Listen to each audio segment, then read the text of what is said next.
have an update. Oh my God! Okay, it's happening! I, 30 female, have come from a family of 5 kids. I failed to mention this because I didn't think it was all that relevant, but I actually have 2 sisters, 34 and 32, and 2 brothers, 26 and 22. A little more on my sisters, they're the best of friends. They're the picture-perfect model of sisterly love, while I'm the middle child with 2 younger brothers. So why did I agree to be maid of honor? Well, because I thought it would bring us closer. In my mind, I believe that this was her trying to be more of a sister to me. You always hear stories of that sisterly bond around weddings, and I tried to nurture that because that's what they had. And that siblings bond is what my brothers had with each other as well. Any chance I'd get to connect with my sisters, I'd jump at the opportunity. It's more just feeling left out than being a doormat. I was a very sickly child, and that's why I was mostly with just my parents growing up while my siblings would be going out, meeting friends, etc. Which is what my siblings envied, apparently. They aren't close to my parents. Oh, so they were mad that you got more of your parents' attention? Is that what this is about? Bride had both of us as maid of honor because she couldn't just choose one. I later found out that I was always the second option, and I was just appointed maid of honor, so I'd do all the work while the other maid of honor got all the praise, which in hindsight, I should have seen coming. Oh God.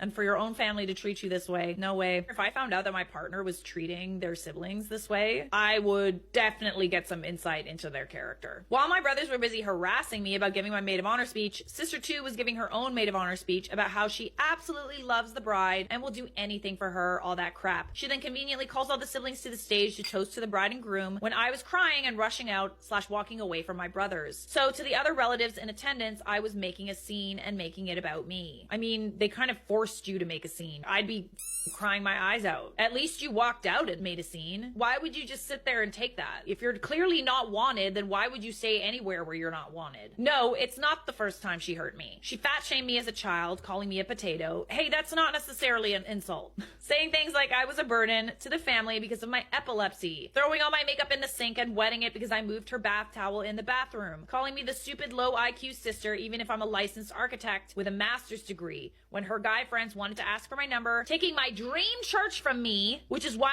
my fiance said we could do a destination wedding at my dream country instead. It's just the worst she's done to spite me in front of my entire family. And no, we still haven't spoken since then, and she maintains that I was the one who ruined everything by getting upset about the seating. Now for the update. Number 1, we will elope. See, and this kind of tends to be always a good slap in the face to everybody else. If y'all can't agree and y'all can't support me and my marriage, then you don't get to be there for it, right? Just us 2 and a handful of close friends that were there for us since the beginning of our relationship. We'll have a small church wedding and a little celebration on the beach with the people we love, our chosen family, followed by island hopping with our entire party around the Philippines. Oh, hell yeah, girl, that sounds great. Nice. All paid by us, because I will spend on memories and experiences for people that love and appreciate us. That is what's up. The budget we set aside for a wedding in Italy will be put to an intimate 5-day wedding celebration on an island in the Philippines. Just go all out. Just like make it rain. And be sure to post all of that on social media. You could even tag everybody else that wasn't there. Wish you were here, not. Number 2, we will have our reception with the family when we get back home. The plan is to invite both our big families to a luncheon the weekend after. Collectively, this would mean about 80 guests max. Both our parents wanted to help pay for the engagement party and rehearsal dinner. They agreed to pay for this luncheon / reception instead, meaning they could invite whomever they please. They handle the guest list, so if my siblings are invited, I couldn't care less because I'll be too busy with my husband of 1 to 2 weeks by then. Here, we can still have the father-daughter dance and a few other things like cake slicing.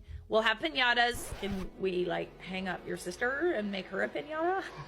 A brick oven, pizza cart, coffee and pretzels, and an amazing Italian buffet with a pasta bar, lots of fresh fruit, and cheese, because who doesn't like cheese? Even people who can't eat cheese like cheese. And that's a fact. As for seating plan, ever watched Mamma Mia 1? Yeah, think that. Ooh, love that. A long, winding table where my siblings can be far away from me as possible. All right, so you're at one end, and they're at the other. All the way down.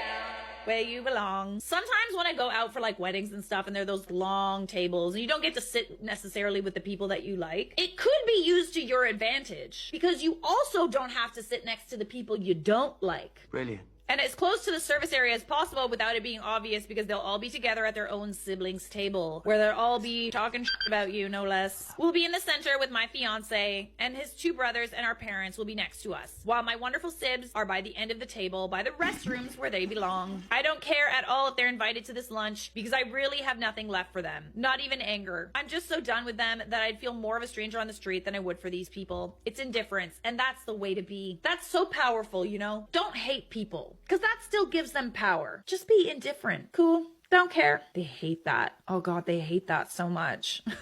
They've hurt me so many times that I'm numb to their existence. This sounds like a great solution. No bridezilla allowed. My sister expects to be my maid of honor in return, but you weren't even really her maid of honor. Definitely not gonna happen since my siblings won't be present in the ceremony. I do not need her around. I do not want her around. Yes, she will be invited out of courtesy to the reception, most likely, but I will make sure she's set aside like I was. How so? Well, we recently found out she's pregnant, so I'm planning my wedding around her due date. Well played. Oh well. Luckily, she's due around June, which really was the month we wanted. So if she does decide to attend with the newborn and her hus, well then, she's gonna be at the kiddie table and told to step out when the baby starts to cry. Hee hee. In the end, our wedding day is for us, and eloping is the only way I feel we could just sit and enjoy our special day together away from all my siblings and family issues. Then when we get back, we can have a get-together lunch with some good fun and good food, which is really all it is to me, a lunch. Luckily, fiance's fam isn't as insane as mine is. Does he have any sisters? Just like swap them out, you know? Not a great plan. So there you have it. Thank you for all your messages and comments and insights. I really was going a bit loco back then, thinking I was overreacting, but thank you so much for the clarity. Cheers to the end of this emotionally draining year. And that is what's up, my friends. And I think there's definitely a valuable lesson to be learned from this. If you just continually allow people to hurt you and have power over you, it does you no good. You're just gonna be caught in this constant negative feedback loop. That's not what you want, especially not at a time in your life when you're supposed to be happy. So honestly, the best thing for you, both mentally and just for everybody else, indifference. You don't have to hate people. Just be indifferent toward them. Treat them as if they're strangers. Be polite, but don't show them that you care, because you don't. That sounds perfect. I love it. Small weddings are so much fun instead of the headache of a big wedding. No drama, no stress.